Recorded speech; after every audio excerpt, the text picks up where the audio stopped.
Muy buenas tardes a todos. Estamos comenzando un vivo en un horario especial, una transmisión especial porque tenemos una invitada de lujo. Hoy día tenemos a nuestra querida Gretel, que ya muchos la conocerán porque además de tener un currículum vitae muy extenso, que dicho sea de paso está en la descripción de este video, particularmente en esta transmisión en vivo, para los que lo están viendo en este momento. Posee además una capacidad de análisis que no suele verse, al menos no se suele ver en la hegemonía del progresismo, la mirada crítica que ella tiene en torno a los sucesos que están aconteciendo. En este punto nos ha parecido prudente, nos ha parecido oportuno escucharla, ver cuál es su análisis respecto a lo que ha acontecido con la pandemia. En un solo año, la sociedad se transformó completamente, algo que ni siquiera se hubiese pensado en la peste negra del siglo XIV, donde uno ve la estructura de la civilización exactamente igual tanto en el siglo XIII como en el siglo XV, y sin embargo aquí, en solo 365 días del año, se profundizó esa ontología digital, se profundizó esa sociedad en masa, pero a su vez esa sociedad atomizada dentro de dicha masa, con compartimientos estancos, cada persona construyendo su espacio de vida dentro del propio hogar y desarraigado a la comunidad.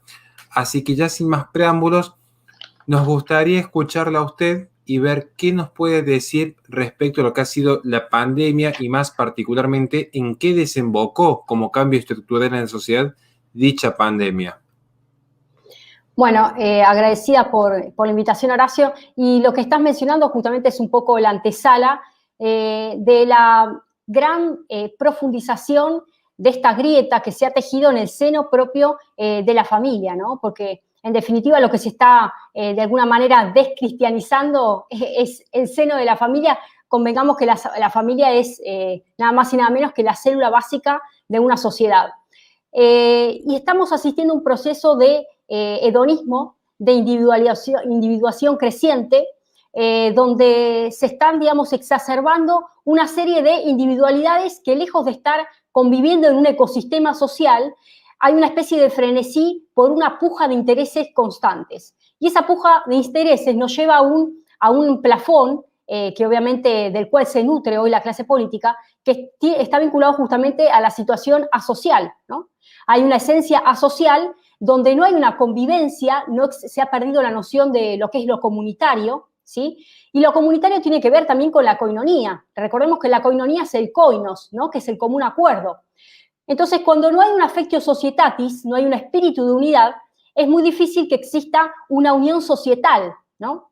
Cuando hay fisuras societales, automáticamente es caldo de cultivo cualquier tipo de imposición vendido como una especie de agenda en pos de la construcción de nuevos derechos que en realidad, lejos de estar construyendo categorías con nuevos derechos, están literalmente deconstruyendo aquello que hemos adquirido cada uno de nosotros, puntualmente acá desde Argentina, desde la Constitución de 1853, 1860, todo lo que son los derechos individuales hoy literalmente están pulverizados, ¿no?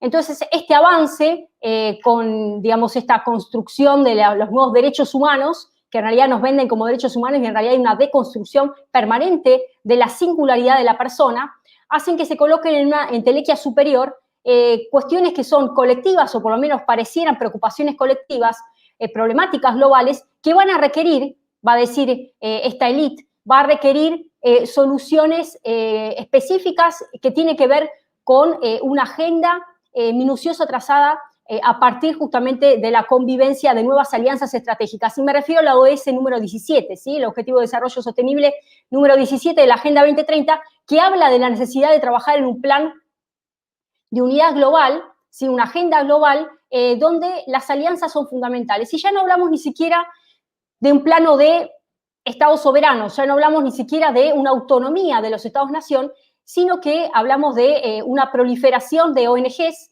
de organizaciones vinculadas al tercer sector, el sector, al sector justamente vinculado al sector social, ¿no? Las ONG, las asociaciones, fundaciones, que están teniendo una injerencia directa en las agendas nacionales. Ahora bien, esas fundaciones, esas ONG, esas organizaciones, ese tercer sector, en realidad cobran una importancia sustancial a partir de la línea de financiamiento, o sea, detentan un escenario de poder a partir del financiamiento de trasfondo internacional, ¿no? Que se mueven en una entelequia y en un ecosistema vinculado a cuáles son los clivajes nuevos que se han abierto en este escenario y también en lo político. Y cuando hablo de clivajes, un poco Scully habla de los famosos clivajes para hablar de sistemas partidarios, ¿no? Los partidos políticos.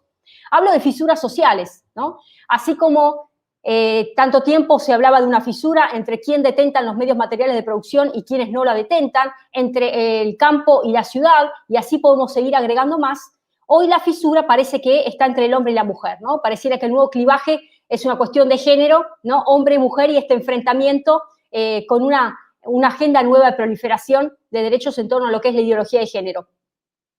Pero como estamos hablando hoy justamente de esta famosa reingeniería social, que bueno, justamente tiene mucha antesala, si tenemos que hablar en el tiempo, pero fundamentalmente estamos hablando de la constitución de una nueva sociedad, ¿sí? Que poco a poco va anulando todo tipo de visión en torno a la trascendencia del hombre, porque en definitiva hay una especie de separación entre, literalmente hay un divorcio firme entre el hombre y Dios, ¿no? Pero aquí lo que estamos hablando es que el hombre se ha colocado en una situación de deidad, se ha colocado por encima de Dios. Entonces el hombre es el que decide qué tipo de sexualidad va a tener. El ser humano decide cuándo empieza la vida de una persona y cuándo no empieza, porque yo tengo los derechos sexuales de reproducción, tengo la planificación familiar asistida, tengo la eutanasia, tengo el suicidio asistido, tengo todo lo que es sedación asistida, tengo el aborto. Entonces hay una serie de cuestiones donde yo también decido cuándo empieza la vida, cuándo termina la vida de una persona. Entonces el hombre se ha colocado en una situación de deidad que define la existencia misma de la raza humana, ¿sí? Y lo que subyace de todo esto en realidad es una base pagana, es una base vinculada justamente al gnosticismo. Y fíjense que la Real Academia Española lo define como una doctrina filosófica, religiosa de los primeros siglos de la Iglesia que mezcla la filosofía cristiana con creencias judaicas, orientales, y se divide en varias sectas. Hoy hablar justamente de gnosticismo es prácticamente alejado de lo que plantea la palabra del Señor, la palabra de Dios, ¿no? Entonces, esta reingeniería social es totalmente antinatural y colisiona con el parámetro bajo el cual existe esa convivencia y esa armonía donde, bueno, de abajo, digamos, de esa visión que tiene Dios hacia lo que implica la familia, lo que implica la coinonía en un hogar respecto a lo que es el rol del hombre, el rol de la mujer, hoy se ha desdibujado. Y cuando estábamos hablando de antesalas de todo esto, hablamos, por ejemplo, de Malthus, ¿no? Las famosas teorías malthusianas que están proliferando hoy por hoy y ya, bueno, prácticamente son de público conocimiento, como esta imagen acerca de que los recursos son determinados, los recursos son escasos, ¿sí? Por más que exista una producción agrícola que de alguna manera arroje un escenario de posibilidades en potencializar los recursos naturales, hay una situación de escasez. Y esa escasez y ese parámetro se va a dar a partir nada más y nada menos que de las personas. O sea, el crecimiento poblacional hoy va a poner en riesgo y en tela de juicio la subsistencia y un desarrollo sostenible, léase Agenda 2030. La sostenibilidad del desarrollo productivo, cómo podemos hacer para erradicar la pobreza, cómo podemos hacer para paliar las hambrunas, cómo hacemos para que la distribución de riqueza a lo largo y ancho del planeta sea equitativa, cómo podemos hacer para generar un capitalismo inclusivo, un capitalismo entre partes, cómo hacemos para que este gran reseteo arranque. Y bueno, empieza por el ser humano, empieza por aquel culpable de todos los males. Y el culpable de todos los males y el responsable es nada más y nada menos que la especie humana. La especie humana hoy contamina el planeta. La especie humana hoy está generando esta mala distribución de riqueza. Entonces, en definitiva, volvemos a decir, la teoría es el hombre es lobo del hombre. O sea, se ha colocado en una situación de darwinismo social donde se atenta contra la vida y la supervivencia de la propia especie humana.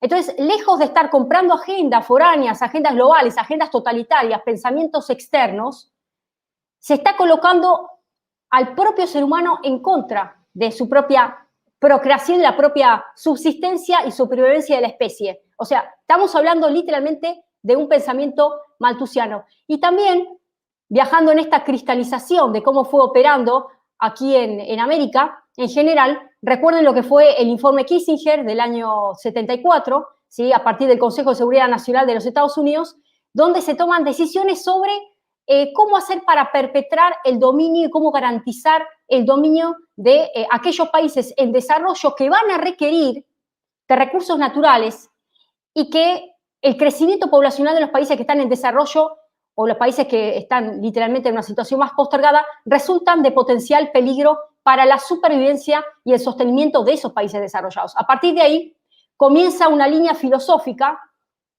donde se detecta que el crecimiento poblacional ya es una cuestión geopolítica que atenta contra la subsistencia de aquellos que detentan la mayor cantidad de recursos, ¿sí? O sea, fíjense cómo esto de a poco va a ir permeando hasta el día de hoy, ¿no? Y existe ese famoso bono demográfico y que también qué dice la CEPAL y cómo va a ir creciendo la población, porque hoy con la cantidad de habitantes que tenemos en el mundo, realmente los recursos no son suficientes, va a decir cada uno de estos organismos internacionales, a partir de los cuales hay que comenzar a bajar línea, hay que comenzar a infiltrarse. Y no solamente hablamos de los gobiernos, no solamente hablamos de las líneas de financiamiento, de la pauperización, puertas adentro de los estados-nación, sino también lo que es más peligroso a niveles académicos, en niveles de enseñanza, en universidades, o sea, una filosofía que va permeando en todos los sistemas, no solamente a nivel estatal, sino también a nivel académico. Con lo cual, el escenario dice, bueno, hay un excesivo nivel de población mundial, va a decir este informe, hay que provocar una serie de estrategias para lograr que esta expansión económica no genere una especie de inestabilidad a partir de este crecimiento no controlado de la población. La idea de control, la idea de represión, la idea justamente de delimitar hasta cuándo puedo no o hasta cuánto puedo no crecer y en qué calidades puede crecer una población. Y a partir de ahí, cuando digo calidades, me refiero también que hay políticas específicas de esterilización. Desarrolla una serie de políticas y estrategias a corto y mediano plazo y cuánto es la inversión que se va a requerir para lograr la esterilización de la población. O sea, eso es lo que de alguna manera se va a ir alentando, ¿no? Y el objetivo, quiero leer una frase que dice, el objetivo de los Estados Unidos es trabajar cerca, dice ellos. Fíjense lo que dice, queremos trabajar cerca, con nosotros, en vez de imponer nuestro punto de vista. O sea, ellos ya lo sabían. Por eso cuando muchas personas se llenan la boca y hablan de situaciones conspiranoicas, de agendas que realmente son paralelas, que nosotros parece que estamos inflando globos que no existen, la realidad es que esta gente ya lo viene planificando desde hace tiempo. Y estas políticas puntualmente comenzaron a bajar en la década de los 70 y los 80. Y hoy vemos que están perpetradas ya con una militancia activa. Porque si estamos hablando de una línea de ambientalismo que ya roza el terrorismo ambientalista, porque no es un respeto hacia el ambiente, sino que se coloca al ambiente como un ser vivo capaz de adquirir derechos y contraer obligaciones prácticamente como si fuera un sujeto humano. Entonces, está en un nivel de colisión respecto a la supervivencia de la persona, porque el ambiente se pone por encima del sujeto individual, ¿no? El sujeto colectivo cobra un lugar por encima de la individualidad de las personas.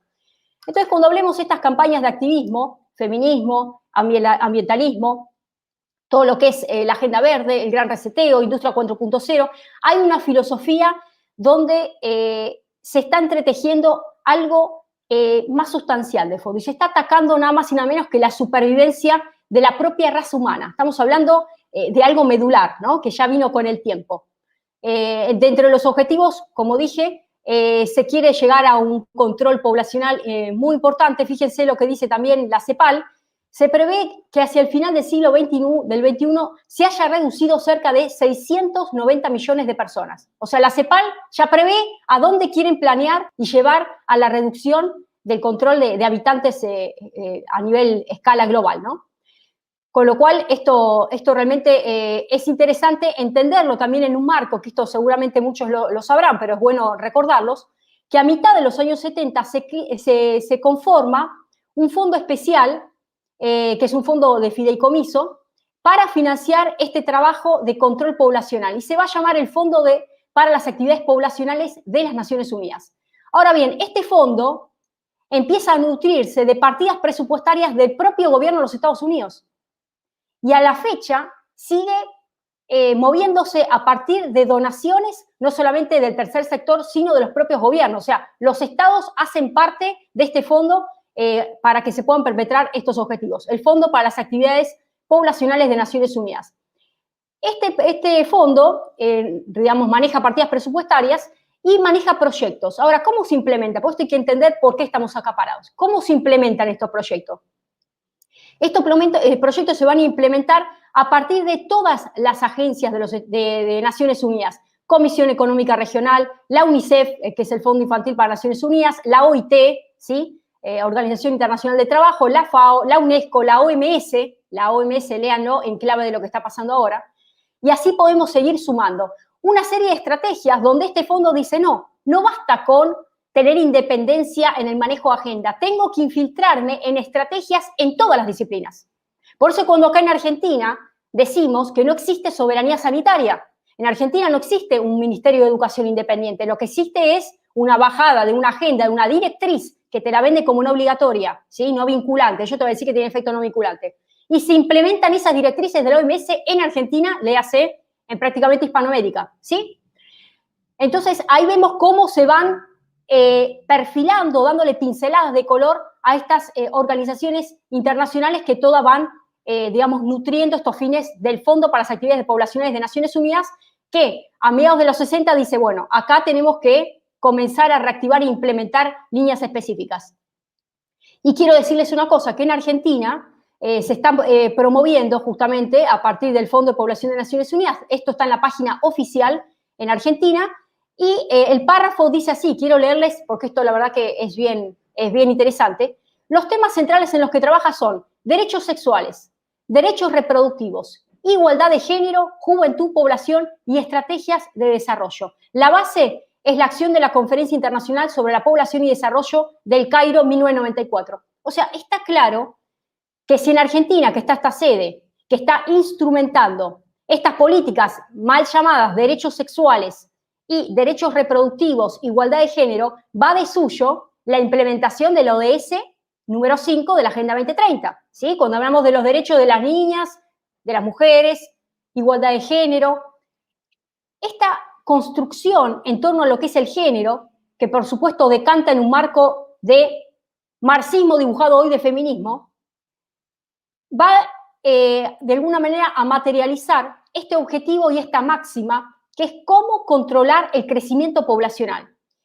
Y esto que parecía totalmente tirado de los pelos, no está tirado de los pelos, está totalmente articulado. Porque si yo estoy diciendo que existen el derecho de las minorías sexuales, que parejas de lesbianas, parejas de homosexuales pueden adoptar niños, que yo estoy diciendo que existen derechos que hoy por hoy son de minorías, que hoy se están planteando en un plano justamente de exacerbación de mayorías con cupos, cupo trans, cupo intersex y todos los cupos habidos y por haber. Acá en Argentina a principio de año se abrió eso y la obligatoriedad de que el Estado recepcione este cupo totalmente obligatorio. Digo, como para eso también que existe un cupo para otro tipo de minorías, u otro tipo de, digamos, que exista un cupo para católicos, un cupo para, no sé, cualquier gente que cree, ¿me explico? O sea, para eso vamos a poner. Pero no existe un cupo para idoneidad, ¿eh? No existe un cupo para una persona que se prepara, que se forma y que gana ese cargo público por una cuestión meritoria. No, existe un cupo por perspectiva de género. Entonces, está claro que esta cristalización de agenda está atacando directamente el tema de la familia y esto va a pivotear en consonancia con, ya no control poblacional, represión poblacional.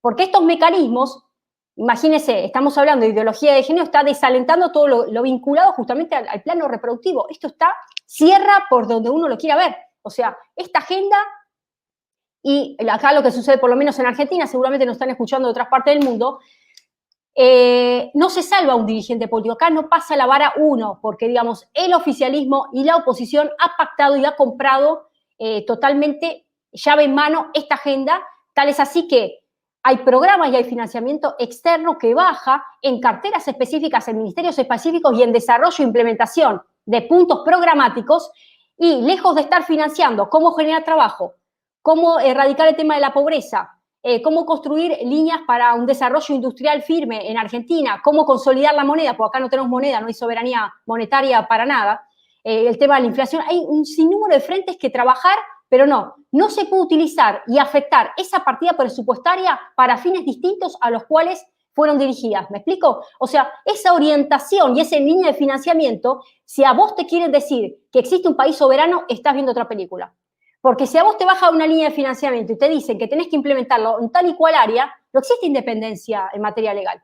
No existe soberanía en materia de trazado o de imprimir una agenda que tiene que ver con la autonomía y cuáles son las necesidades puntuales que está pasando el país soberano en territorio puertas adentro de una nación. No existe. No solamente en Argentina, esto está sucediendo en toda Hispanoamérica en general.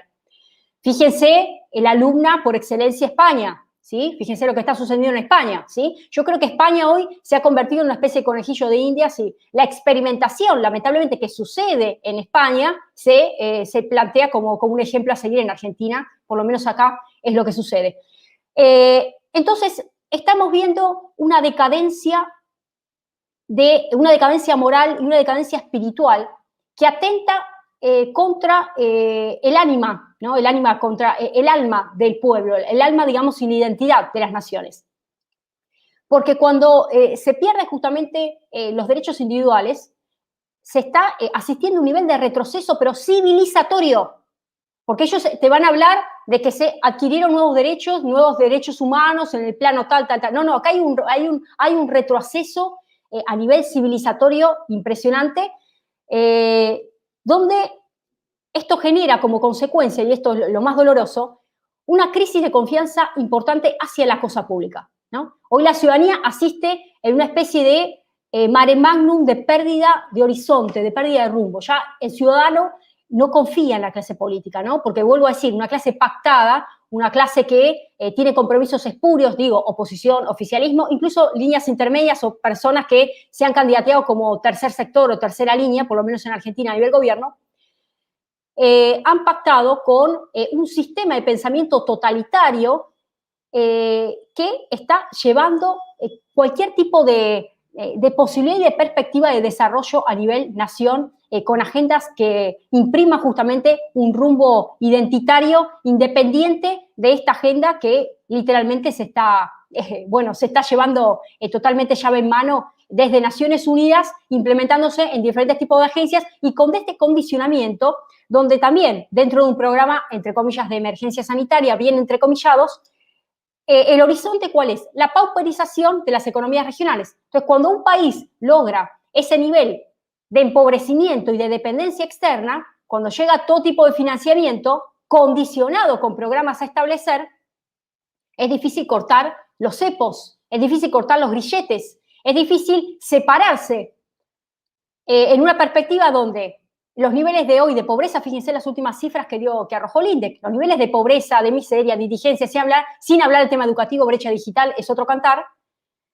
Esos niveles hacen que el político de turno pareciera que no tomara las agallas suficientes como para cortar, digamos, de llano y separarse de esta agenda impostada de afuera. Porque estamos en una especie de bola de nieve, ¿no? Pareciera como una especie de círculo que tiene puertas giratorias, como si Argentina estuviera en una especie de puerta giratoria donde entra y sale. Digo, salimos de la gestión anterior con un endeudamiento del Fondo Monetario Internacional impresionante, estamos en esta gestión administrando y llevando adelante, impulsando felizmente esta agenda. Entonces, es difícil en un escenario de una ausencia de indicadores económicos, de proyección de microeconomía y también de macroeconomía y de cuentas sólidas, cuentas firmes y de independencia económica. Argentina hoy no tiene, pareciera, el plafón suficiente o las bases sólidas, consolidadas, como para escindirse, separarse. ¿Y por qué está la dependencia? Porque todavía no hay fortalecimiento de la matriz económica, ¿sí? Siempre yo quiero poner o menciono el caso de Donald Trump de Estados Unidos. Antes de que surgiera todo este escenario, los indicadores, convengamos que están bien consolidados, ¿no? De hecho, si no hubiese sucedido este escenario, lograba la reelección tranquilamente, ¿no? Más allá de lo que fueron los resultados, y podemos hablar si fueron tocados o no, que bueno, a mi juicio es totalmente fraudulento, digo, presidente impuesto que está colocado ahora. Más allá de eso, que obviamente se encargaron de cómo mover las fichas para que llegue la persona que tiene que llegar. Al margen de todo eso, estamos hablando de un gobierno que veíamos el voto de Norteamérica, digamos, todo lo que es el interior de los Estados Unidos, diferente al voto de la costa, ¿no? Entonces, el voto del interior de los Estados Unidos reflejaba una situación de un país que estaba pujando por, volver a la industria nacional, volver a fortalecer las fuentes de trabajo, el trabajo digno, o sea, principios que, de alguna manera, incluso hasta demócratas estaban apoyando la gestión de Donald Trump, ¿sí? Parte de los demócratas también han apoyado la gestión. Entonces, Acá el secreto de todo esto es trabajar en el fortalecimiento de una matriz económica que nos permita, digamos, si se quiere, la temple suficiente como para poder colocar una valla a este tipo de programas que literalmente vienen llave en mano, paquete cerrado, a implementarse. Entonces, hoy dejemos de llenarle la cabeza a la ciudadanía con el circo feliz de las elecciones, diciendo que en la urna vas a colocar tu cajita feliz de McDonald's y vas a votar por el candidato que sigue. No, no hay ningún candidato posible, o sea, no hay fiesta feliz de McDonald's, no existe. O sea, esta utopía de Walt Disney de las elecciones es una mentira, eso hay que aclarar a la gente. Acá lo que hay que ver no son las propuestas de campaña, acá hay que ver si la persona se separa o no se separa de esta agenda. Y estamos hablando de algo medular, porque esta agenda hoy está trazando un escenario de 169 metas de acá al 2030, bajo este corolario de que existe una situación climática delicada, de que se está enfrentando esta lucha y este flagelo contra el cambio climático, y vuelvo a decir, el mal de todos los males es el ser humano. Siempre parece que estamos en una situación de autoflagelación, de golpearnos el pecho y a ver hasta dónde sigue el mea culpa. Digo, han hecho el mea culpa y han creado este nuevo documento del Foro Económico Mundial, lo que fue Davos, esta reunión que fue a inicio de este año, ahora en agosto va a ser otra presencial, y volvemos a lo mismo, el famoso capitalismo inclusivo, capitalismo entre partes, pero es entre sus partes. O sea, puertas adentro, un capitalismo exacerbado, y hacia afuera un comunismo totalitario. Porque en definitiva, lo que estamos hablando es del control social. Es control social. Lo que está avisorándose es un control social y un control político, por supuesto. Hay de aquellos países o hay de aquellos gobiernos que deseen separarse de esa agenda. Digo, quedó en el camino Donald Trump. Hay de aquellos que deseen separarse. Entonces, ¿cuál es el costo y cómo enfrentar? ¿Cuáles son los dilemas en los cuales está subsumido un gobierno, un Estado-nación? Porque hoy ya no hablamos de Estados-nación, ¿eh? Hoy ya no hablamos de límites convencionales, ¿sí? Los límites son porosos, la famosa porosidad. Hoy hablamos, en todo caso, de gobernanzas globales, ¿sí? Esas gobernanzas globales tienen una silla donde te dan voz, no sé si voto, pero por lo menos voz, y después vos venís acá, te tomás el avión y te venís con una valejita armada, ¿sí? Esa valejita la repartís a tus ministros, a las carteras, un sobrecito para salud, otro sobrecito para seguridad, infraestructura, derechos de la mujer, ideología de género, educación y lo que sea. Y ahí bajan los sobrecitos respectivos. Entonces, esas son las cosas que nosotros tenemos que medir como ciudadanos y tenemos que alertarnos y no hacer tanto alarde de que este es un año electoral. Bueno, está bien el año electoral, pero digo, ¿va a servir para que haya un cambio, haya un viraje? ¿O seguimos replicando agendas foráneas, ¿no? Un poco ese es el dilema. Creo que Horacio, ahí creo que más o menos seguimos el mismo escenario, pero estamos en esa perspectiva, ¿no? Coincido plenamente, es una realidad que ya se viene gestando desde hace tiempo. Quizás, en mi humilde visión, es verdad que existe una nueva gobernanza a nivel mundial. Sobre esto ya expusimos tiempo atrás con Javier Villamor en torno a la Agenda 2030.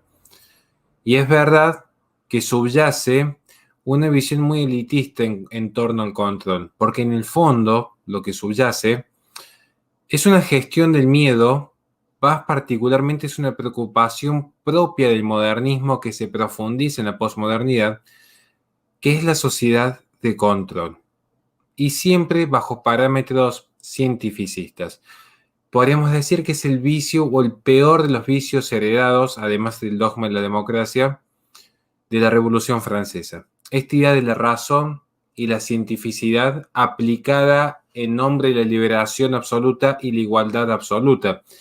De hecho, bien plantea la falacia de la agregación Roger Scruton en Las bondades del pesimismo, pero si uno hace un traslado a la sociedad actual, más particularmente lo que ha acontecido con la pandemia o que desembocó la pandemia, es la profundización de esta agenda.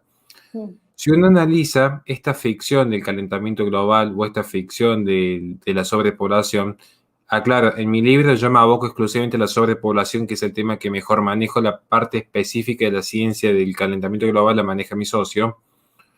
Ciertamente, en esta idea de la sobrepoblación, se retoma a una visión propia de Paul Ehrlich. Paul Ehrlich, cuando escribe La bomba demográfica en 1968, toma un postulado malthusiano, pero hace tanta mella en esta idea de una carencia de recursos que en última instancia se tradujo en la agenda que tuvo luego lo que fue la Conferencia de Bucarest, 1974, la Conferencia de la Ciudad de México, 1984, la Conferencia de Cairo, 1994, y uno analiza la Agenda 2030 y subyacen dos ideas fundamentales: la reducción poblacional mediante los derechos sexuales y reproductivos y la idea de la sostenibilidad.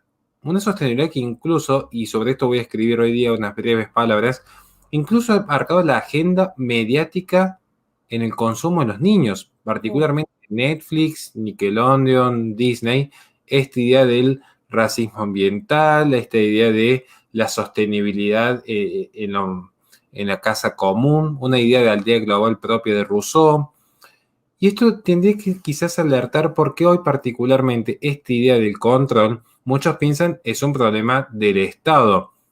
En parte sí y en parte no. Creer que el problema se reduce al Estado, que es verdad que en la posmodernidad el Estado-nación ha desaparecido. De hecho, hoy sería complejo hablar de una nación argentina. Más todavía, quizás en Argentina podríamos tener ciertos acuerdos si consideramos la herencia hispanoamericana, no así de repente en Europa, donde claramente ya incluso en los propios, en la propia Hispania ya tenemos un conflicto de establecer cuál es la nación verdadera. Lo cierto es que ha quedado un Estado regulador. El tema es, el Estado regulador por sí mismo, atacarlo es atacar en todo caso el síntoma. Porque en la posmodernidad lo que es lo privado y lo público está muy desdibujado, muy desdibujado. Los grandes financistas de estas agendas, y voy a tomar un ejemplo concreto. Hoy Bill Gates, con esta idea de la carne sintética, y ya ha demostrado cómo las dietas veganas bajan el nivel de testosterona y cómo esto produce una suerte de aceleración en la muerte de los hombres, particularmente por las enfermedades que genera la falta de grasas y proteínas en el cuerpo humano. Curiosamente, estos capitales privados son los principales orquestadores de una agenda a nivel global. Particularmente si uno ve el fenómeno del ecologismo, que pareciera ser un problema global que requiere soluciones globales, igual que una pandemia. Problemas drásticos, soluciones drásticas. La pandemia acrecentó este ritmo de cambio en la sociedad occidental. Lo profundizó, pero ya se venía gestando esta ontología digital en una sociedad de control. Porque para el modernismo, el principal sesgo ideológico del modernismo es curiosamente ese sesgo científico, que ya la modernidad surge entre tantos fenómenos como la caída de la cristiandad, la aparición del Estado moderno, la proliferación y el control del tiempo y el dinero, un fenómeno en el siglo XVI, particularmente con las letras de cambio y el reloj. Pero todo esto desemboca que la ciencia es lo que determina lo verdadero. Bueno, hay un elemento de discutir con la posmodernidad respecto a qué es la posverdad, pero pero esta cultura del control pervive en tiempos pasados y pervive actualmente. Hoy al sistema, ya ni siquiera al Estado, al sistema lo que le sirve es el control. Por eso hay una necesidad constante de mantener controlada la información de lo que uno consume. Muchas gracias a los que están colaborando con el Super Chat porque saben que hemos tenido inconvenientes con Western Union y PayPal, así que muy agradecidos por el apoyo, porque con esto sostenemos la fundación y la radio. Retomando la idea, hoy en esta sociedad de control, lo que más necesita la sociedad es controlar, y la posmodernidad es una sociedad de información e ideas, y se deben controlar la información y las ideas. Por eso prolifera un exhaustivo miedo a qué hará la sociedad o qué hará el sistema con la información de uno. De hecho, hoy ya no se contrata un servicio pensando en cómo será de duradero o cómo será en su calidad, sino, bueno, ¿qué transparencia hay? Y entonces aparece esta esquizofrenia artificial en la mente del hombre. Ya no sabe distinguir qué es verdadero y qué no. Porque curiosamente en la sociedad más transparente de todas, donde el ojo del gran hermano se encuentra en cada dispositivo móvil, con el sistema de algoritmos, uno ya no sabe detectar si la información que está recibiendo es la que uno realmente quiso ver o es la que el sistema desea que uno vea. Cuidado en ese sentido, porque quien controla la información termina controlando la verdad. Y si la verdad es lo que te hace libre, tu libertad depende en última instancia de la realidad que el sistema te está proveyendo. Mucha gente se atomizó, se fragmentó, se escudó de un virus, un patógeno de Wuhan. Algún día hablaremos sobre los orígenes de este patógeno. Pero lo cierto es que uno ve los datos reales y era una tasa de recuperación del 99%. Y sin Exactamente. embargo, Es así, Horacio, lo que estás diciendo, pero ¿sabés lo que pasa, Horacio? Que eso no vende. O sea, esta es la realidad. Para los medios de comunicación, lo que vende justamente es la tragedia, lo que vende es el pánico. Vos recién dijiste, esto, bueno, es un poco Michel Foucault, ¿no? Es un poco Michel Foucault, es vigilar y castigar, viste, del panóptico de venta es lo mismo. Yo digo, la peste como mecanismo disciplinador, la peste como el mejor horizonte feliz sobre el cual cualquier político puede surfear tranquilamente y hacer la plancha en una situación donde, lejos de estar pidiendo que se estabilice, lejos de estar explicando cuál es la salida, cuál es el rumbo, sobre cómo salir después de esto, que no hay el día después. Acá no existe el después digamos, el día después de esta situación. Tal es así que ahora ya te están hablando de la segunda ola, de las nuevas cepas, de esta reconversión. Y quiero leer una frase de Klaus Schwab que dice, el aspecto positivo de la pandemia es que nos ha enseñado que podemos introducir cambios radicales en nuestro estilo de vida con gran rapidez. Los ciudadanos han demostrado con creces que están dispuestos a hacer sacrificios por el bien de la atención sanitaria. O sea, esto es tremendo. O sea, se apela a que la situación de emergencia, los ciudadanos se domesticaron, como si fuéramos bestias, ¿no? Como si fuéramos salvajes que pueden ser domesticados. Y hoy, las que nos está disciplinando y domesticando es la peste, como ese mecanismo modelador donde, vuelvo a decir, ¿por qué hablamos de la peste como un mecanismo de reino feliz para un político? Porque no existe oposición a ningún tipo de medida que un político esté incoando siempre que exista el temor a perder la vida. O sea, ¿qué es lo más sagrado que tiene una persona? Lo más sagrado que tiene una persona es la vida. Digo, si vos no tenés vida, no podés hablar de derechos de primera generación, derecho a entrar, salir, comerciar, estudiar. Absolutamente no. Digo, la vida, si no estás vivo, o sea, no vas a exigir ningún tipo de derecho. Cuando ese derecho, que es el básico sobre el cual se monta absolutamente toda la entelequia normativa, se pone en tela de juicio, automáticamente cualquier medida que el político te prometa para que sea salvaguardado ese derecho individual, que ahora van a decir que la salud es una cuestión pública, es un derecho colectivo, y va a colocarse por encima de, colisionando con otro tipo de derechos y otro tipo de realizaciones individuales, porque después entra en tela de juicio otra cuestión. ¿Qué pasa cuando el político implementa ideas, implementa agenda, implementa mecanismos para esta famosa situación, digamos, de salud pública, en desmedro de otras cuestiones que hoy están dejando en una situación, digamos, de fundición total a un país entero, ¿no? Entonces, cuando ya hablamos que el sistema económico está en una situación hospitalizado, ¿sí? Raquítica, totalmente efímera, o sea, vemos las cifras de lo que fue el año pasado y estas cifras respecto a todo lo que es la parte económica del país, ahí estamos observando que, lejos de la virtuosidad de este mecanismo que estaba estableciendo en torno a una agenda para poder, digamos, garantizar la salud pública a nivel colectivo, ya no es sostenido un año más. Es un poco, estuve una entrevista estos días anteriores y conversando con el periodista yo le decía, o sea, no es sostenible, o sea, en un año electoral la gente no va, digamos, a ser tan sumisa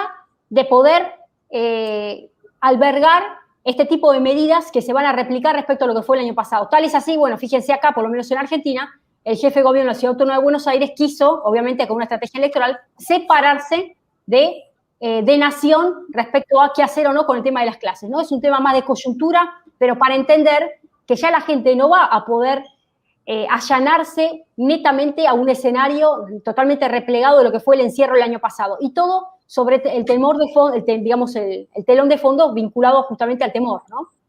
Así yo que hoy, ahí en ese punto, sí. yo justo en ese punto quizás tendría mis dudas o tendría una suerte de escepticismo que es totalmente válido poder dialogarlo y tomar distintas posturas, porque entiendo perfectamente su argumento. Es más, diría rápidamente, es un argumento válido, concreto, centrado en la realidad de Argentina. Pienso también, a su vez, en paralelo, las últimas estadísticas, habría que ver la veracidad, pero vamos a tomarlas por cierto. Las últimas estadísticas de las Naciones Unidas muestran que el 46% de la población tiene como principal preocupación actualmente, o principal miedo, podemos decir temor, porque es una infusión artificial, la idea del calentamiento global, la idea del cambio climático. Y si uno se observa, ya lo que fue la pandemia fue como una antesala, de decir, bueno, ¿hasta cuánto está dispuesto a sacrificar la persona en pos de vencer un temor, en pos de sentirse seguro? Porque en la sociedad de control lo que subyace siempre es de sentirse seguro. Ya lo planteé Sigmund Bauman en Tiempos Líquidos, es la principal fuente de inversión de las macros y las micros economías. Las macros y las micros economías son tendientes a establecer seguridad. Para algunos será seguridad social, para otros será seguridad privada con una alarma, clases de defensa personal o clases de boxeo. Pero en última instancia lo que se ha visto es, hoy la principal preocupación es esta idea del calentamiento global. Curiosamente se apela a energías renovables donde China tiene el mayor control en el mercado, digamos, en este sentido. Y luego aparecen algunos financistas por detrás, como pienso en este momento en Greta Thunberg, que se demostró que a través de Rosenhorst, que era su publicista, uno de los financistas de las fundaciones que estaban abasteciendo a Greta Thunberg era curiosamente Rockefeller Brothers. Entonces, digo esto porque la sociedad de control, yo no sé si la gente estaría dispuesta a decir, bueno, me voy a rebelar contra el sistema con tal de salvaguardar mi vida o mi libertad. De hecho, yo muchas veces he pensado en lo que usted muy bien plantea, yo muchas veces lo he tratado de meditar o reflexionar, es ¿por qué las personas legitiman que el Estado, en nombre de la seguridad, se encargue de decirle a uno, te estamos cuidando? ¿Por qué el Estado tendría que intervenir si uno no quisiera cuidarse, por ejemplo, del COVID? Uno diría, bueno, porque se podría afectar a un tercero. Y bueno, ¿qué pasa si el tercero también se quiere ver afectado y quiere seguir trabajando con aquellos que asumen el riesgo o el costo? Tal como sucede en Argentina, la principal causa de muertes son los accidentes automovilísticos, y no por eso se cierran las calles o las rutas. Claro. Por eso no entiendo su punto y digo, bueno, estoy como en esa duda de decir, yo no sé si la gente realmente se rebelaría cuando ya ha sido totalmente dócil y sumisa. Y cierro con esta pequeña intervención para escuchar su argumento.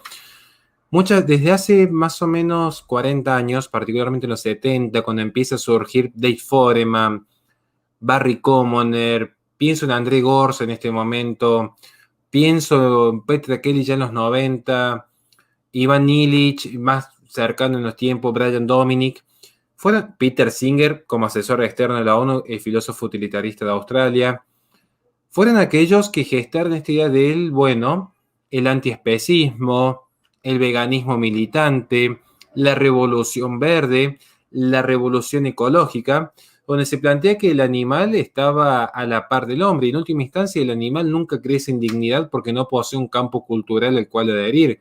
En todo caso, lo que se está haciendo es al hombre convertirlo paulatinamente en este salto del antropocentrismo al biocentrismo en una bestia domesticable, y yo creo que este punto ha hecho mella. Muchos se preocupan por el feminismo. El feminismo recién ahora, con algunas leyes, parece irrumpir a nivel local con ciertas disparidades jurídicas. El ecologismo generó una reforma constitucional en 1994 en Argentina, donde ya se hablaba de estos derechos difusos, que incluso se notaron en la última cumbre climática en las peticiones que se le hizo tanto a Alberto Fernández como a Jair Bolsonaro, es decir, políticos de izquierda, políticos más de derechas, atravesados por esta agenda. Por eso es como mi escepticismo, es decir, quizás la sociedad esté más mansa de lo que uno cree. Sí, lo que está mencionando Horacio es una realidad. Yo creo que para definir esto, creo que hay una palabra que es comodidad, ¿no? Hay un nivel de chatura de una balsa. A ver, imagínate la vida de cada persona como una balsa de la cual cada uno puede ejercer cierto control, ¿no? Entonces vos estás en medio de la nada en una balsa, ¿sí? Esa balsa es tu vida. Ahora, cuando vos estás dentro de esa balsa, te sentís el dueño absoluto, sentís que podés manejar dónde vas, cuál es el horizonte, dónde colocás la guía de brújula, destino, timón en mano y sabés a dónde llegás. Pero la realidad es que hay un concierto que te rodea que en realidad condiciona, ¿no? De alguna manera, tu disposición, o crees que tenés cierta libertad, pero en realidad estás en una maqueta y esa maqueta la pintaron los demás. O sea, en esa maqueta, imagínate que dibujaron absolutamente todo el escenario y vos te crees que tenés el libre albedrío para manejar absolutamente tu balsa. Ahora digo, ¿vos estás dispuesto a romper tu área de comodidad? Porque en la mayoría de las ocasiones, la persona es feliz donde empieza y termina su nivel de conocimiento. Y ahí nosotros tenemos que pinchar un poco a la gente, pinchar a los que nos están escuchando, así como cada uno de nosotros, lo hacéis vos, lo hago yo, lo hacemos todos los días, que tiene que ver con un nivel de superación mental, un nivel de distancia crítica, de enjuiciamiento y de encontrar el relato detrás del relato, ¿sí? Porque no todo lo que pasa y lo que pasa delante de mi casa, no todo lo que comunica el gobierno, no todo lo que difunden los medios de comunicación, incluso las redes sociales, de la cual yo me siento libre de volcar los contenidos.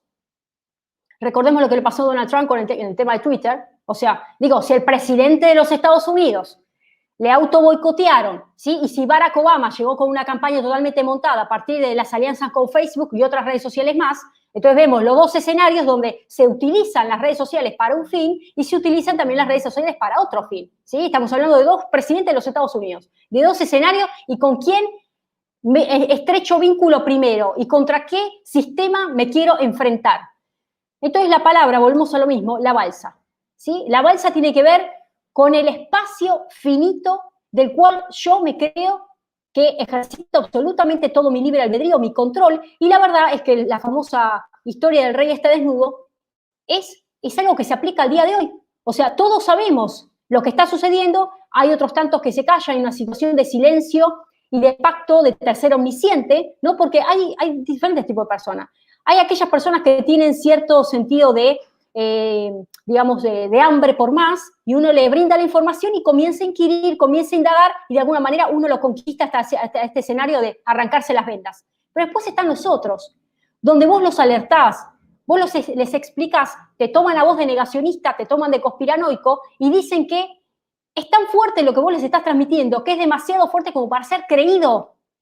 Y en realidad, volvemos a lo mismo, a Walt Disney, a la cajita de McDonald's, a las campañas electorales, y seguimos colocando en la urna, reivindicando sistemas políticos que hoy no existen. Hoy no existe independencia, ya falló todo el sistema político tal cual está.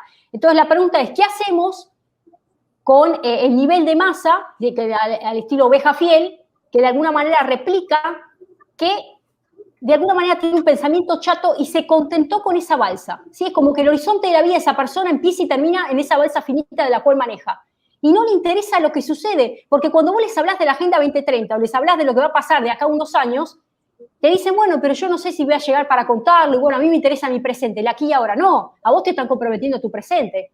A vos te están comprometiendo tu presente con la enseñanza de los chicos. Yo siempre digo, la patria potestad de un papá termina cuando se cierra la puerta del aula, deja en el sistema público la criatura y no sé quién le enseña a esa criatura, ¿no? Porque los contenidos están totalmente condicionados, ¿no? Entonces, dejemos de lado un poco esta situación de victimización constante, cuando en realidad creo que la responsabilidad es directa de aquella persona que se compró la balsa inflable y tiene el inflador por si en algún momento se le pincha en el camino y sigue inflando la balsa, como sea, y no tiene esa perspicacia para percatarse que el escenario sobre el cual está navegando es un escenario montado. Vivimos en una ficción permanente. Entonces, es tiempo de romper nuestra área de comodidad. Y yo sé que eso implica sacrificio. Klaus Schwab habla de sacrificio, bueno, acá hay otro sacrificio que es mayor. Y ese sacrificio tiene que ver con dejar de pactar en acuerdos que se cree que son voluntarios, que son abiertos, ¿sí? Este famoso pacto político que existe cuando uno cede una capacidad de ejercicio, ¿no? A la hora de, justamente, uno es el soberano, el pueblo es el soberano, pero llega un momento que existe un pacto, ¿no? Del momento en que existe el gobernante, de alguna manera hay una cesión, ¿no? Para que llegue a implementar, para poner en disposición la instrumentación, digamos, de determinados dispositivos, normativos, políticas y demás, para que lleve adelante los destinos de un país. Ahora, si ese gobernante ya tiene pactos espurios por detrás, hay una invalidación constante de ese pacto que se teje entre el gobernante y el gobernado. Por eso vuelvo a decir, hoy vivimos en una república ficticia, hoy vivimos en instituciones totalmente pulverizadas, en gobiernos y en sistemas políticos que hoy hacen agua por donde se los mire, y en una ciudadanía sorda, ciega y muda que realmente no tiene la voluntad o la vocación de querer despertar. Y esto a veces lo decimos un poco brusco y hay que decirlo así, porque pareciera que no hay voluntad. No hay voluntad, ya ni siquiera el sistema político ya está pactado. Yo estoy hablando de la ciudadanía en sí. Entonces, ¿qué es lo que tenemos que hacer? Bueno, cada uno sabrá en el fuero íntimo lo que tiene que hacer, pero si creemos que estamos ejerciendo la libertad o el libre albedrío, se equivocan, ni siquiera aportando conocimiento a partir de herramientas de navegación, redes sociales y demás. Absolutamente, como arrancamos esta conversación, todo está controlado. Hay un ejercicio de control permanente. Y creo que la fiesta se les termina cuando no van a encontrar comensales, ¿no? Entonces, me parece que hay que levantarse de la mesa. Me parece que hoy muchos de nosotros, los que todavía están ahí, hay que levantarse de la mesa y que la mesa esté un poco más vacía. Porque si seguimos sentados en ese lugar de disposición de libre albedrío ficticia, van a seguir sirviendo este tipo de platos, este tipo de manjares, que bueno, que cada vez parecen más suculentos, pero son vacíos de contenido, ¿no? Ascribo plenamente. De hecho, es una teoría muy interesante esta suerte de jaula de cristal. Hemos insistido hasta el hartazgo, al menos en este espacio, de que la libertad es una ilusión. La gente en la modernidad ya misma creyó que era posible abrazar un estadio superior, un estadio superador, esta idea del progreso indefinido, esta idea de que era posible agregar más libertad, más igualdad y más fraternidad a la sociedad y que esto iba a generar que a mayor beneficencia de uno, mayor beneficencia de la sociedad y que si a uno le iba bien, al resto le iba bien. Y desde ya agradeciendo enormemente la enorme ayuda de María Clara Bamonte para poder sostener los espacios en los que estamos trabajando. Quiero rescatar una idea que dijo Gretel. Quizás la dijo muy, muy al pasar, porque hizo hincapié en un fenómeno propio de la geopolítica, que es claramente su especialidad, que es una eminencia, como se ha visto en esta ponencia. Pero quiero rescatar un fenómeno cultural que hay también por detrás de semejante análisis tan preciso de la geopolítica. Ella habló del presente. Actualmente, uno de los regímenes imperantes en términos culturales es el presentismo. Y el presentismo es más peligroso de lo que uno cree, porque la ilusión de los imperialismos subyace en el presentismo. Uno cuando lee a Antonio Negri allá en el 2001, cuando escribe con Hart Imperium, curiosamente hoy ese Imperium ya no sería ese capitalismo norteamericano, aunque en parte sigue existiendo, pero matizado en otros fenómenos, sino que hoy el imperialismo es justamente un imperialismo de izquierda. Es decir, hoy Antonio Negri tendría que ser crítico hacia sí mismo. Y sobre este punto voy a incluso trazar un paralelismo con otro diputado comunista italiano que es Gramsci, pero antes de llegar a ese espacio quiero cerrar con esta idea del presentismo. El presentismo es esta cosmovisión.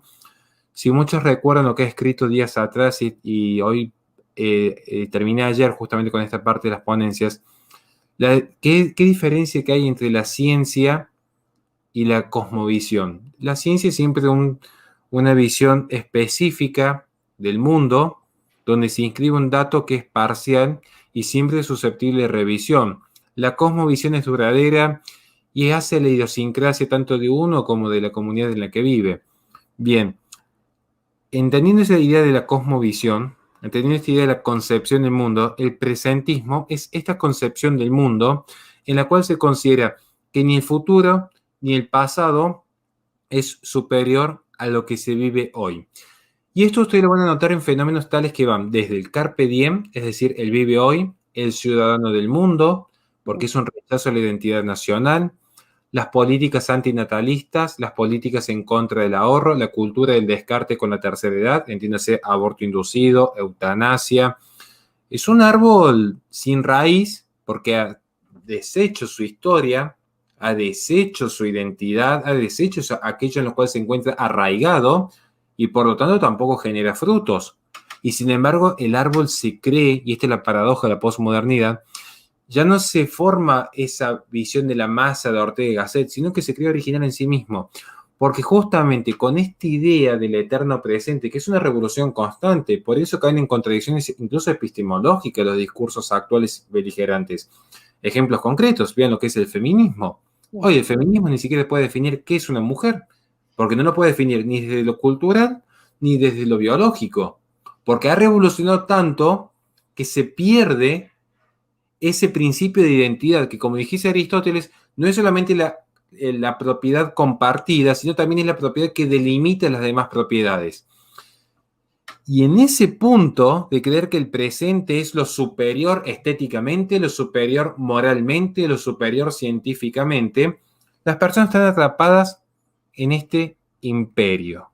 Un imperio que es una ilusión. La ilusión de Disney, la ilusión de Netflix, la ilusión de los superhéroes. Y acá quiero rescatar algo. Porque les voy a dar esta idea de la ilusión, particularmente hoy la ilusión de la igualdad es quizás la más presente. Subyace también esta ilusión del Homo Deus, el hombre capaz de constituirse a sí mismo como un ser creador. Ya no es una creación del verbo, sino que el hombre ya desde su propio verbo crea realidades, crea mundos, y esto se ve constantemente en los discursos postmodernos. Pero observen este fenómeno. Antes de pasar a explicar este imperio, voy a tomar un elemento específico de la hegemonía de Gramsci. Gramsci se separa en su concepto de hegemonía de Lenin, porque Lenin sostenía, se marcha separado, se golpea junto. Esta era, a grandes rasgos, la visión hegemónica de Lenin. Gramsci sostiene que en realidad la hegemonía es la impresión, entiéndase, la estampa, el adjudicar, el imprimir una determinada cosmovisión a un grupo, pero a su vez ese grupo imprime parte de su identidad en aquel que la está imprimiendo. Es decir, hay una retroalimentación identitaria. Muchos la van a ver luego, que es lo que sucede con esta suerte de mezclas entre el feminismo y el ecologismo, donde comparten agendas como el antinatalismo, pero que empiezan a establecer discursos comparativos, es decir, bueno, la vaca es tan oprimida como la mujer y el hombre blanco heterosexual, así como abusa de la mujer, abusa del planeta. En esta impresión de la cosmovisión, fíjense en que si uno va al poder político estatal, vamos al Estado, a grandes rasgos al Estado, vean el último debate presidencial. Había candidatos que eran de izquierda, de centro, de derecha. Había un abanico interesante. Entonces, allí claramente que salvo por el dogma de la democracia, no podríamos hablar de hegemonías, salvo por el dogma de la democracia, porque no había una identidad compartida. Sin embargo, fíjense en los grandes oligopolios. Nike, Starbucks, Netflix, encuentren firmas multinacionales que sí están hegemonizando a nivel global porque se consume lo mismo en Japón, en Inglaterra, en Sudáfrica que en Argentina. Estas firmas internacionales, fíjense en que ellas sí son hegemónicas. Encuentren una sola empresa que sea crítica de la diversidad LGTB, del ecologismo, de esta idea de la inclusión, de la no discriminación, de la hermandad global.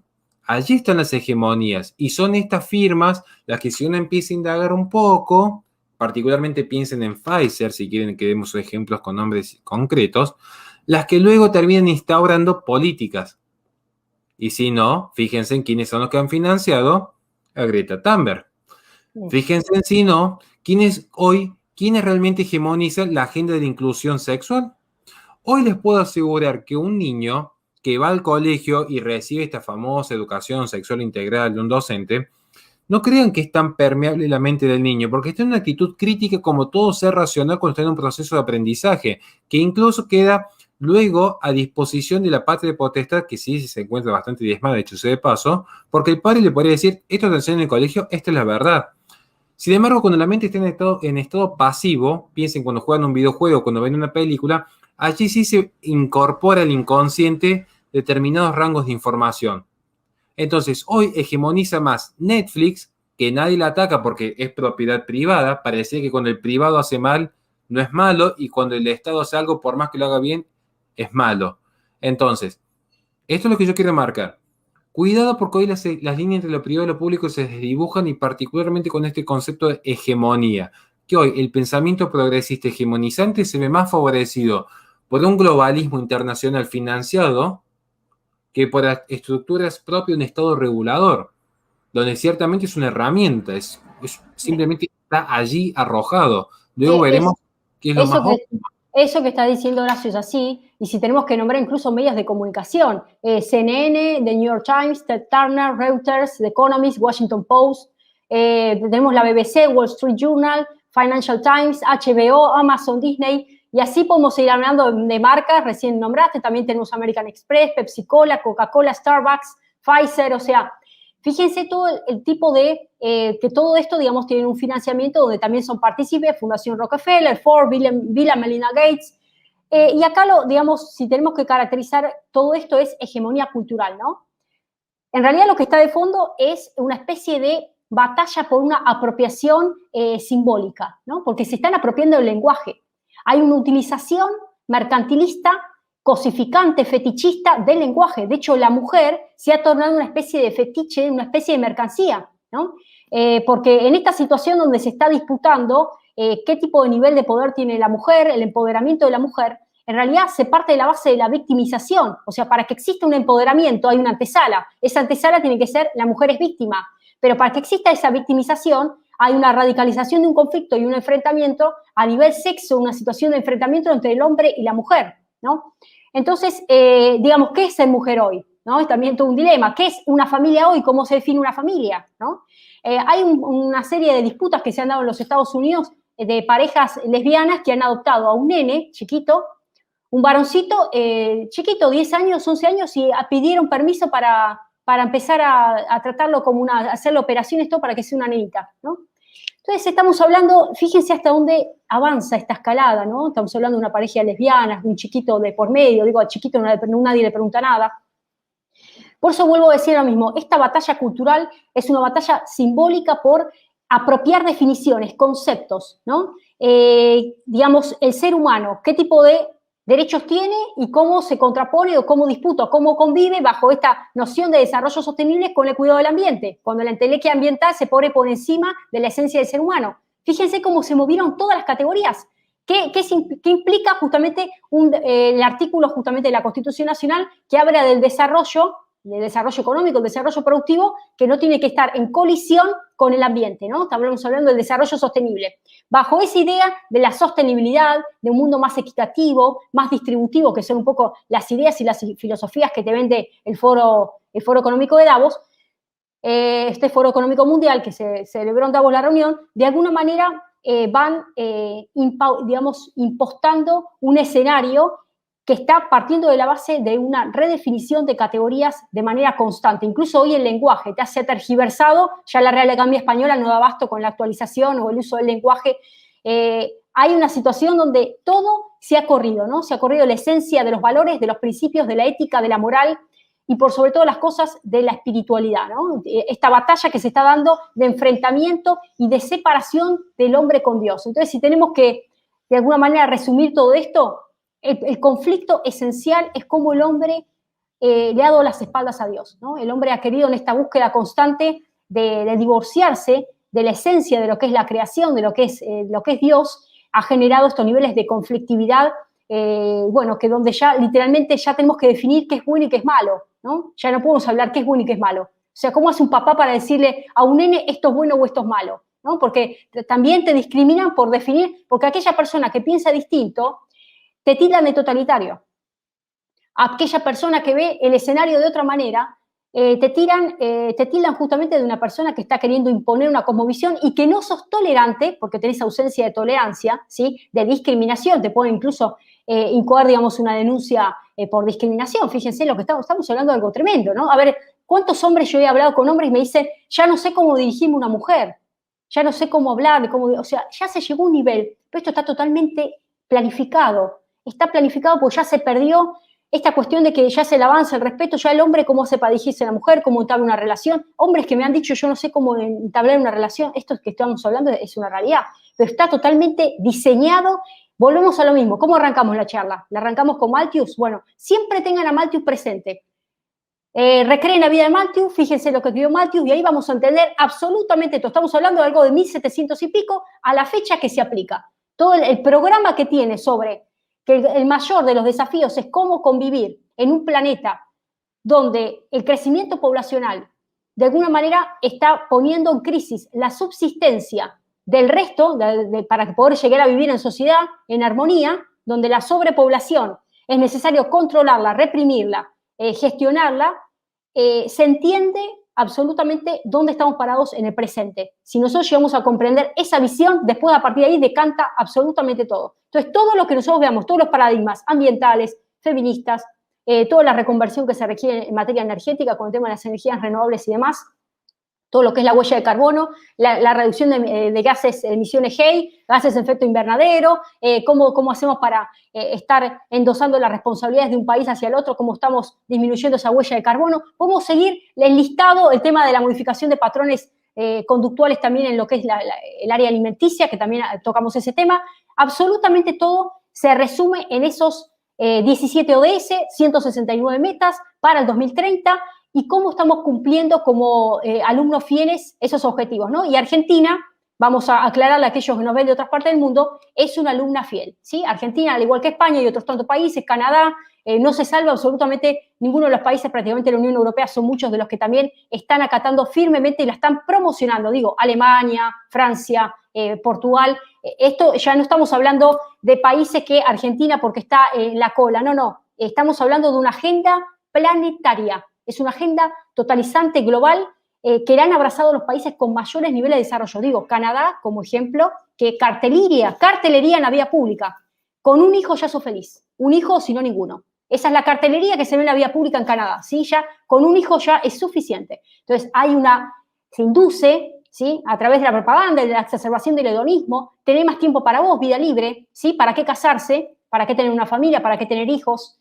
Entonces, está todo orquestado en función de esto. Digo, Malthus de fondo. Hay que comprender eso, ¿no? Coincido plenamente. Y ya como para ir finalizando, en primer lugar agradecer 160 personas conectadas en este momento, lo cual es muy gratificante ver que el mensaje empiece a llegar. Siempre estilamos, antes de dejarle las palabras finales a nuestros invitados, hacer una serie de recomendaciones de obras. Muchas gracias, Lizzy, por ayudarnos a sostener cada espacio de lucha. Todos saben que estamos con la Fundación Libre, que estamos con la Radio de la Resistencia, trabajando a más no poder, y todos saben lo que me ha castigado a mí el Estado, tanto con PayPal, con Western Union, que me han castigado incluso con los scratches en los ministerios, con la televisión pública, con sus impuestos, pierden tiempo en un 4 de copa tan insignificante como yo. Así que ya para cerrar, un par de obras que recomendamos para entender quizás un poco más esta problemática es, incluso hay obras que ya pueden llegar a conseguir con suma facilidad, porque me han sabido criticar que a veces recomiendo libros que no se consiguen con tanta facilidad. En primer lugar, La bomba demográfica de Paul Ehrlich, 1968. Ustedes cuando leen La bomba demográfica de 1968 de Paul Ehrlich van a ver cómo su propuesta que está sobre la final de su libro, esta idea de la esterilización, de regalar anticonceptivos en determinadas partes del mundo, de forzar el aborto inducido en ciertas regiones, se ha ido cumpliendo y siempre bajo este lema de somos muchos, donde se confunde sobrepoblación con densidad demográfica y claramente que hay densidad demográficas en ciertas regiones. El tema es que la solución claramente que no es aniquilando seres humanos inocentes. Muchas gracias, Gabriela, por tu ayuda.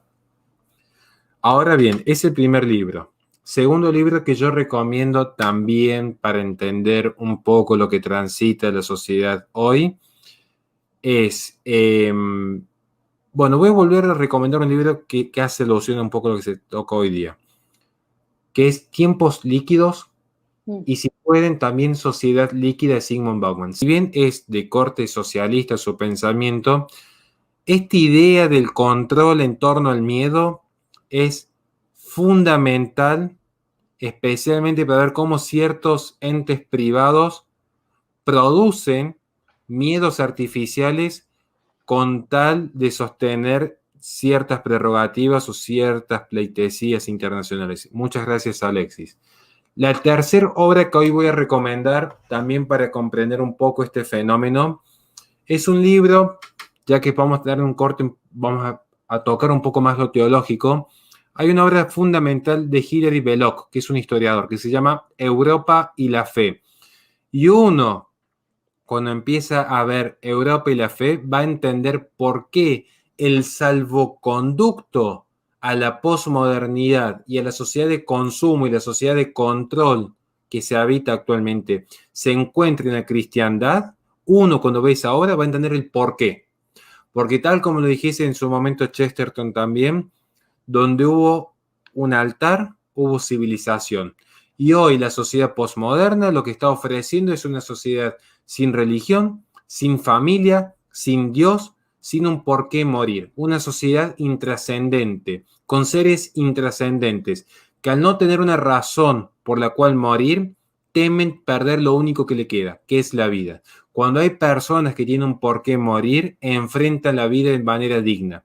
No se dejan acobardar por una clase política totalmente enquistada en el Estado, financiándose con ciertos atributos internacionales. Por eso insisto, es importante leer Europa y la fe para entender un poco el proceso civilizatorio de Occidente y entender por qué cuando se dice la liberación absoluta, de tanto que se liberó el hombre, se liberó de Dios y se liberó incluso de la razón, si vamos al caso, se liberó de tanto que terminó siendo el más esclavo de todos. Simplemente esas 3 horas, y ahora sí, las palabras finales a cargo de nuestra querida invitada, agradeciendo enormemente su presencia. Bueno, muchas gracias, Horacio, por la invitación y por toda la labor que estás haciendo, que la verdad que es como Juan el Bautista, un grito en el desierto, ¿no? Una voz en el desierto, digamos, lo que estamos haciendo es una especie de apostolado. Me quedé con una palabra y una reflexión. ¿Qué es lo que subyace en el fondo del pensamiento de una persona que le tiene miedo a la muerte? Yo creo que una persona que le tiene miedo a la muerte, o miedo al que vendrá, miedo al mañana, ¿sí?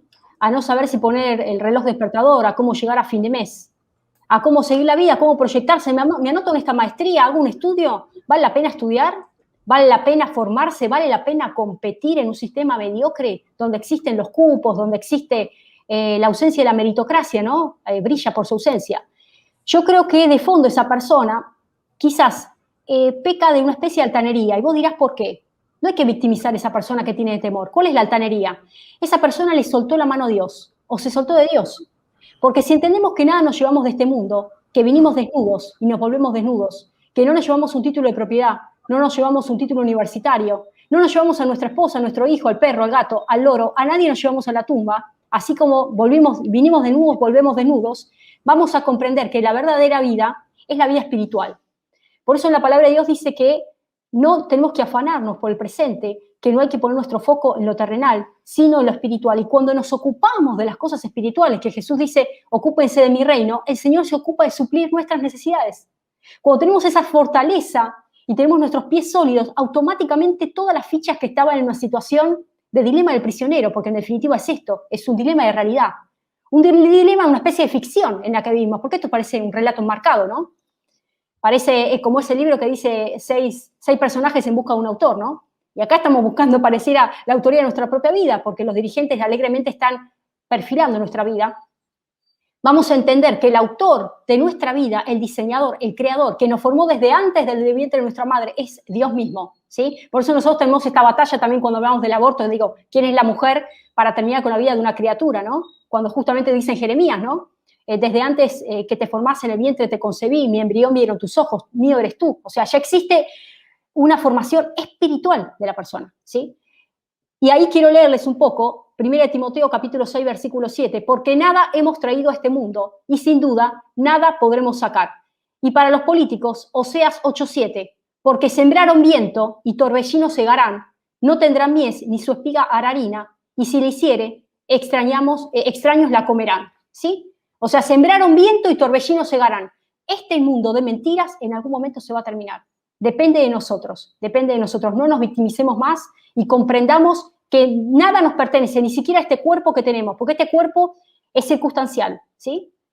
Tenemos una vida mejor, que tiene que ver con esa vida espiritual, así que no perdamos la fe, que es lo último y lo que más sagrado y que nada nos pueden arrebatar, esa fe. Mejor cierre imposible, nada que agregar, sería un acto sobre mi parte querer simplemente acotar algún punto en ese extracto porque realmente coincido con cada palabra. Vamos a decir hasta el hartazgo, ¿miedo a qué? Si finalmente todos somos seres finitos, en todo caso a nuestra finitud le demos un sentido de trascendencia y de eternidad. Muchísimas gracias, Gretel. Esperemos que sea este el primer vivo de tantos que realicemos en conjunto.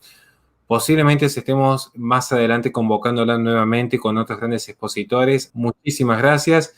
En la descripción del video se encuentran todas las redes de Gretel, así que acompáñenla. A los que les gustó, veo que ha habido mucha gente que está muy entusiasmada con sus palabras, que me han dicho que no la conocían y que realmente están asombradas por su inteligencia, así que bueno, tienen sus redes para seguirla, para apoyarla. Muchas gracias a todos por su tiempo, nos estamos viendo. Bueno, muchas gracias, Horacio. Hasta luego, bendiciones.